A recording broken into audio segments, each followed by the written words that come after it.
Selamat sejahtera, nama saya Liao Sunyi. Hari ini saya ingin temu ramai guru-guru di NGC. Tahun ni cikgu beraya dekat mana? Tahun ni saya beraya di Melaka. Beraya di Hati Sri, rumah bini-bini. Kampung suami saya di Sarawak.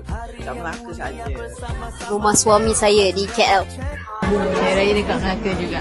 Dekat Melaka, kemudian balik Johor, Batu Pahat.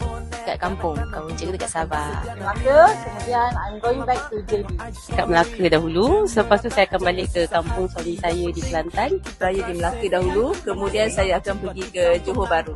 Dan Melaka. Di Melaka je. Melaka. Kat Sabah tahun ni. Johor. Di Muar. Kelantan. Di Melaka dahulu, lepas tu baru balik ke Selangor. Kelantan. Kota Baru, Kelantan. Pulai Johor.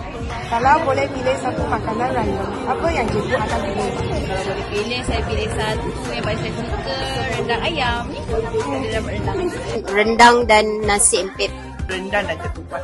Makan berasa dah setahun tak makan. Rendang. Ketupat. Ketupat, rendang, and then sambal udang. Suka rendang. Ketupat dan kuah kacang. Of course lah ketupat dengan rendang. Lemak dan gulai. Saya akan pilih lontong kuah kacang. Itu sangat sedap. Lemang, rendang. Lupis dan rendang lah. Ayam masak merah lah, favourite cikgu. Rendang.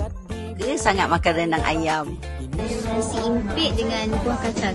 Ketupat dan rendang. Ketupat bersama dengan rendang. Rendang. Kalau pilih satu tak cukup. Satu tak, saya pilih lemang. Saya lemang dengan rendang ayam. Nasi impit, letak kuah kacang dengan ayam masak merah. Baju raya tahun ini, warna tema apa?